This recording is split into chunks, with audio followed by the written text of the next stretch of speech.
ಎಲ್ಲರಿಗೂ ನಮಸ್ತೆ, welcome to our YouTube channel.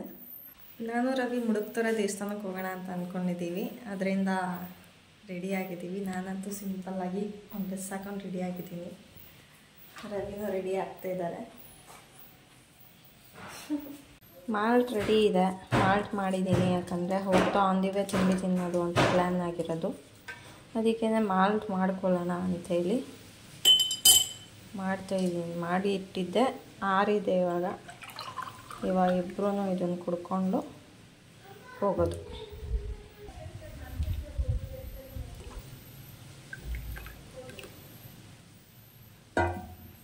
Friends, ನನ್ನ ಹೆಂಡತಿ ಇವಳು ಟ್ರಿಪ್ ಕರ್ಕೊಂಡು ಹೋಗ್ತಾ ಇದ್ದಾಳೆ. ಅದು ಯಾವುದು ಅಂತ ಗೊತ್ತಿಲ್ಲ. ರೂಟ್ ಮ್ಯಾಪ್ ಹಾಕ್ತಾಳಂತೆ, ನಾವು ಡ್ರೈವ್ ಮಾಡ್ಕೊಂಡು ಹೋಗ್ಬೇಕಂತೆ. ಹಲ್ಗೂರಿಂದ ಮುಂದೆ ಒಂದು ಸಿದ್ಧಗಂಗಾ ಹೋಟೆಲ್ ಇದೆ ರೈಟ್ ಸೈಡಲ್ಲಿ. ಅಲ್ಲಿ ತಿಂಡಿಗೆ ಅಂತ ಹೋದ್ವಿ.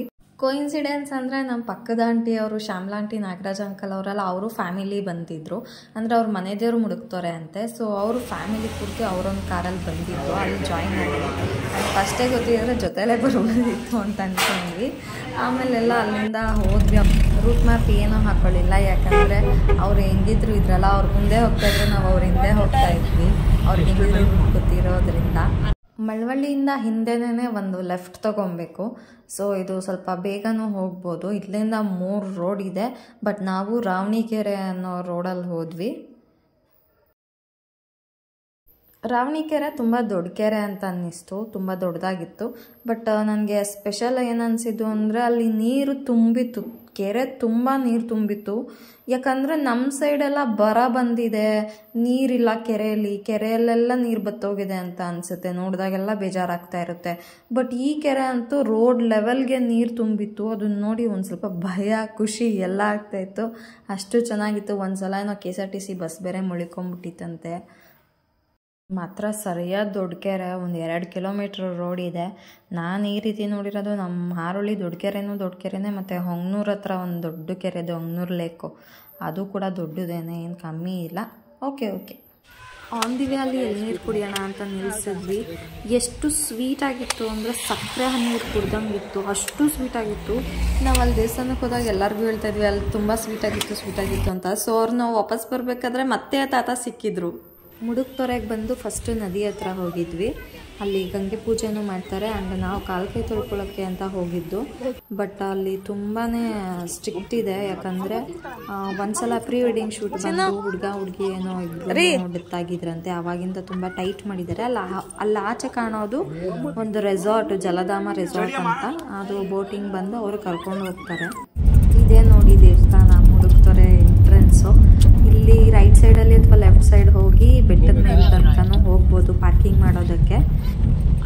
ನಾವು ಕಾರ್ ಇಲ್ಲೇ ಪಾರ್ಕ್ ಮಾಡ್ಬಿಟ್ಟು ಹೋಗ್ತಾ ಇದ್ದೀವಿ. ಸೊ ಅಲ್ಲಿಂದ ನಡ್ಕೊಂಡು ಹೋಗ್ಬೇಕು.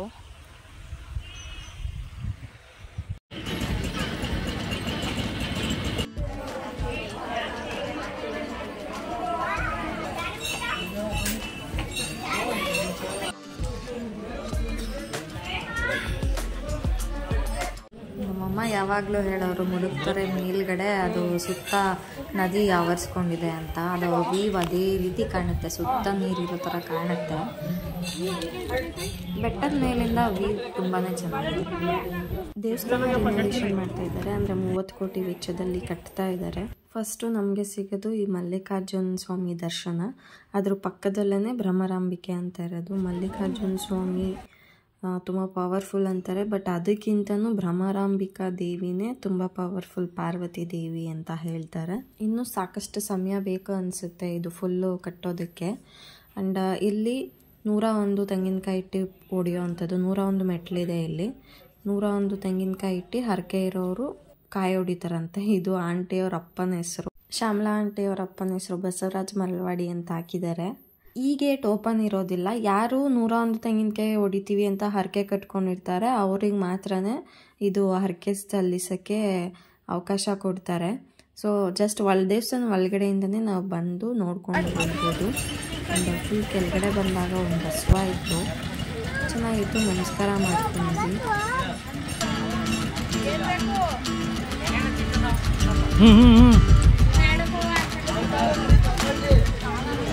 ಕಾಲ್ಮುಗಿ ಕೊಂಬೆನ ಮಾಡಲ್ಲ ಮುಗಿ ಕಾಲ್ಮುಗಿ.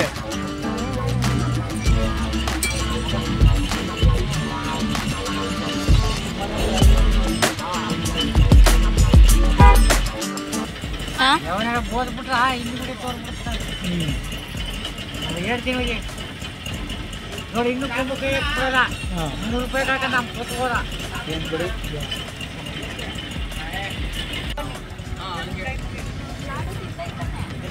ಕೊಡೋ ಏನೋ ಎಲ್ಲ ತಿಂತಾನ ಅವನು.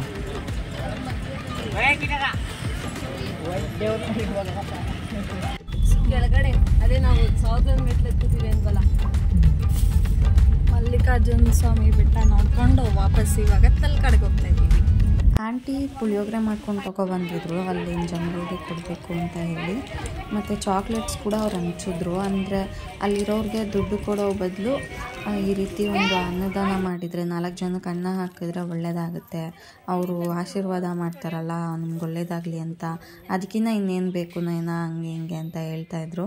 ಸೊ ತುಂಬ ಒಳ್ಳೆಯ ಮನಸ್ಸಿಂದ ಒಂದು ಅಂಥವ್ರಿಗೆ ಪ್ರಸಾದ ಕೊಡಬೇಕು ಅನ್ನೋ ಇಂಟೆನ್ಷನ್ ಇಟ್ಕೊಂಡಿದ್ರು. ನನಗೂ ಇಷ್ಟ ಆಯಿತು ಈ ಕಾನ್ಸೆಪ್ಟ್.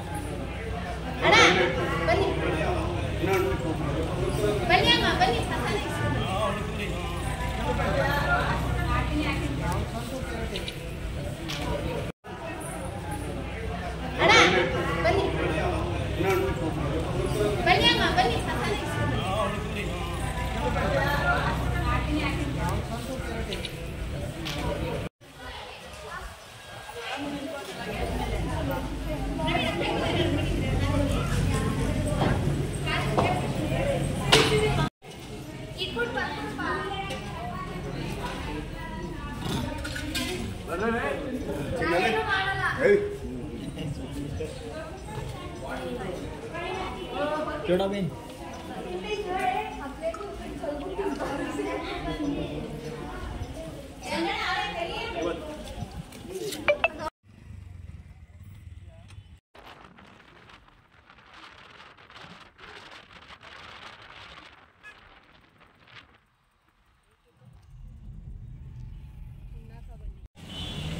खाली सोडा जरा गिड़ा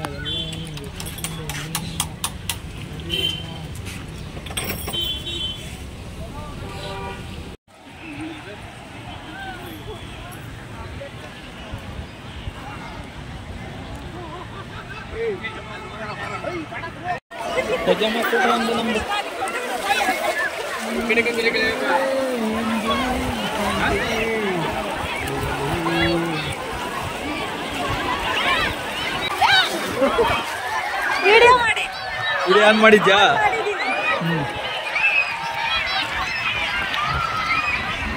ನೀರು ತುಂಬ ಕೋಲ್ಡ್ ಇದೆ ಅಂತ ಅನ್ನಿಸ್ತು. ಅಷ್ಟೊಂದು ಐಸ್ ಥರ ಕೋಲ್ಡ್ ಇತ್ತು ಫಸ್ಟ್ನೇ ಸಲ ಹೋದಾಗ. ಆಮೇಲೆ ನಾನು ಒಬ್ಬಳೇ ಹೋಗಿದ್ದೆ, ಅದು ವೀಡಿಯೋ ಇಲ್ಲ. ಆವಾಗ ಒಂದು ಸ್ವಲ್ಪ ಓಕೆ ಬೆಚ್ಚಗಿದೆ ನೀರಂತ ಅನ್ನಿಸ್ತು. ಸ್ಟಾರ್ಟಿಂಗ್ ಹೋದಾಗ ಹಂಗೆ ತಣ್ಣಗೆ ಫೀಲ್ ಆಗುತ್ತೆ. ಬಟ್ ನಾವು ನೀರಲ್ಲೇನೂ ಆಟ ಆಡಲಿಲ್ಲ, ಏಕೆಂದರೆ ಶೀತ ಆಗುತ್ತೆ, ಹುಷಾರಿಲ್ಲ, ವೆದರ್ ಬೇರೆ ಸರಿ ಇಲ್ಲ ಅಂತ ಹೇಳಿಬಿಟ್ಟು ನೀರಲ್ಲೇನೂ ಆಟ ಆಡಲಿಲ್ಲ. ಆಮೇಲೆ ರವಿಗಂತೂ ಅಲ್ಲಿರೋ ಅಷ್ಟು ಜನ ನೋಡಿಬಿಟ್ಟು ಆಟ ಆಡೋಕ್ಕಂತೂ ಬಿಡಲೇ ಇಲ್ಲ.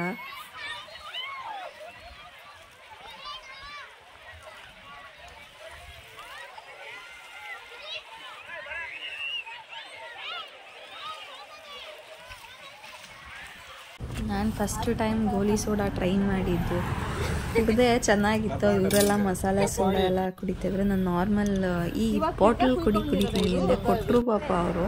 ಆಮೇಲೆ ಇದ್ರಲ್ಲಿ ಗೋಲಿ ಇದೆ ಅಂತ ಹುಡುಕ್ತಾಯಿದ್ದೆ. ಆವಾಗ ಹುಡುಗ ಅದಕ್ಕೆ ಅದನ್ನು ಗೋಲಿ ಸೋಡಾ ಅಂತಾರೆ ಅಂತ ಅಂದರು. ಓಕೆ, ಚೆನ್ನಾಗಿತ್ತು. ಆಮೇಲೆ ಅಲ್ಲಿಂದ ಬ್ಲಫ್ಗೆ ಹೋದ್ವಿ. ಆನ್ ದಿ ವೇ ಹೋಗೋ ದಾರಿ ಇದೆಯಲ್ಲ, ಆ ಮರಗಳು, ಆ ನೇಚರು, ಅದನ್ನೆಲ್ಲ ನೋಡೋಕ್ಕೇ ಏನೋ ಒಂಥರ ಚಂದ ಅಂತ ಅನಿಸುತ್ತೆ. ನನಗಂತೂ ಈ ಥರ ಪ್ಲೇಸ್ಗಳಿಗೆ ಹೋಗ್ಬಿಟ್ಟಂತೂ ಸೈಕ್ ಥರ ಹಂಗೆ ಅಷ್ಟು ಇಷ್ಟ ಆಗುತ್ತೆ, ಅಷ್ಟು ಇಷ್ಟಪಡ್ತೀನಿ ನಾನು. ಅದಕ್ಕೆ ನನಗೆ ಎಲ್ಲಾದರೂ ಹೋಗ್ಬೇಕು ಅನಿಸ್ತಿರುತ್ತೆ. ಬಟ್ ಯೂಶ್ವಲಿ ನಾವು ಎಲ್ಲೂ ಹೋಗೋದಿಲ್ಲ. ಬಟ್ ಹೋಗಿದ್ನಂತೂ ನಾನು ತುಂಬ ಎಂಜಾಯ್ ಮಾಡ್ತೀನಿ.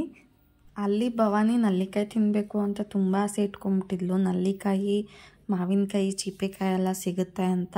ಮಾವಿನಕಾಯಿ ಅಂತೂ ಸೂಪರ್ ಟೇಸ್ಟ್ ಆಗಿತ್ತು.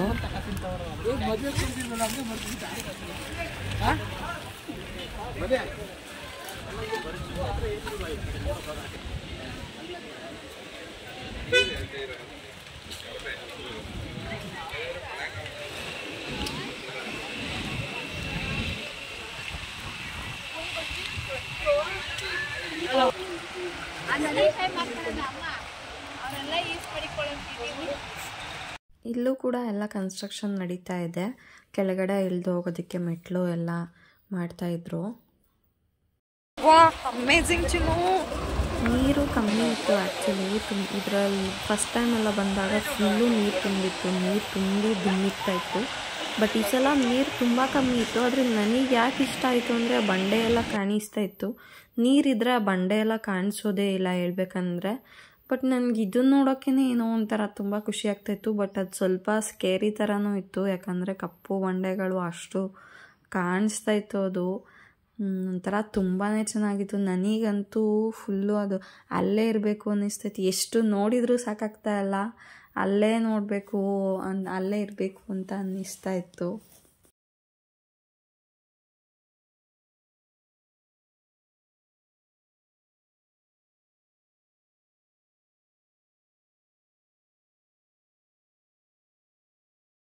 ನಂಗೆ ಇನ್ನೂ ನೋಡಬೇಕು ಅನಿಸ್ತದೆ, ವಾಪಸ್ ಹೋಗೋಕ್ಕೆ ಮನಸ್ಸಿಲ್ಲ.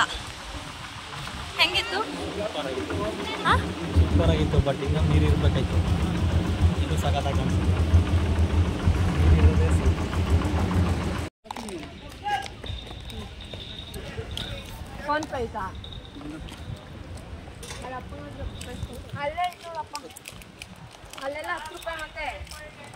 ಎಲ್ಲ ಮುಗಿಸ್ಕೊಂಡು ಮನೆಗೆ ಬರಬೇಕಾದ್ರೆ ಒಂದಿವೆ ಕನಕಪುರದಲ್ಲೇ ಊಟ ಮಾಡ್ಕೊಂಡು ಬಂದ್ವಿ. ಕನಕಪುರದಲ್ಲಿ ಕೃಷ್ಣಸಾಗರ್ ಅಂತ ಹೋಟೆಲ್ ಇದೆ. ಅಲ್ಲಿ ಡೈನಿಂಗ್ ಕೂಡ ಇದೆ, ಸರ್ವಿಸ್ ಕೂಡ ಇದೆ. ಸೊ ಅಲ್ಲಿ ಚೆನ್ನಾಗಿದೆ ಹೇಳ್ಬೇಕಂದ್ರೆ. ನಾವು ಅಲ್ಲೇ ಊಟ ಮಾಡ್ಕೊಂಡು ಬಂದ್ವಿ. ನನಗೇನೋ ಅವತ್ತು ಕಾಫಿ ಕುಡಿಬೇಕು ಅನ್ನಿಸ್ತಾಯಿತ್ತು. ಊಟ ಎಲ್ಲ ಆದಮೇಲೂ ಕೂಡ ಏನೋ ಲಿಕ್ವಿಡ್ ಬೇಕು ಅನ್ನಿಸ್ತಾಯಿತ್ತು. ಕಾಫಿ ತುಂಬ ಚೆನ್ನಾಗಿ ಮಾಡ್ತಾರೆ ಅಲ್ಲಿ. ಅದರಿಂದ ಭವಾನಿ ಪಿಸ್ತಾ ಮಿಲ್ಕ್ ಶೇಕ್ ತೊಗೊಂಡ್ಲು, ಚೆನ್ನಾಗಿ ಮಾಡಿಕೊಟ್ಟಿದ್ರು. ಟೇಸ್ಟ್ ವೈಸ್ ಅವಳಿಗೆ ತುಂಬಾ ಇಷ್ಟ ಆಯಿತು. ಬಟ್ ಸ್ವಲ್ಪ ಥಿಕ್ನೆಸ್ ಇರಬೇಕಾಗಿತ್ತು ಅಂತ ಅಂದರು. 3-4 ತಿಂಗಳಿಂದ ನಾವು ಎಲ್ಲೋ ಹೊರಗಡೆ ಹೋಗಿರಲಿಲ್ಲ. ಸೊ ಒಂದಿನ ಎಲ್ಲ ತುಂಬ ಎಂಜಾಯ್ ಮಾಡಿದ್ವಿ. ನೀವು ನಿಮ್ಮ ಫ್ರೆಂಡ್ಸ್ ಫ್ಯಾಮಿಲಿ ಜೊತೆ ಎಂಜಾಯ್ ಮಾಡಿ. ಇದೇ ರೀತಿ ವಿಡಿಯೋ ಇಷ್ಟ ಆಗಿದ್ದರೆ ಸಬ್ಸ್ಕ್ರೈಬ್ ಮಾಡಿ, ಲೈಕ್ ಮಾಡಿ. Thank you all. ಧನ್ಯವಾದಗಳು.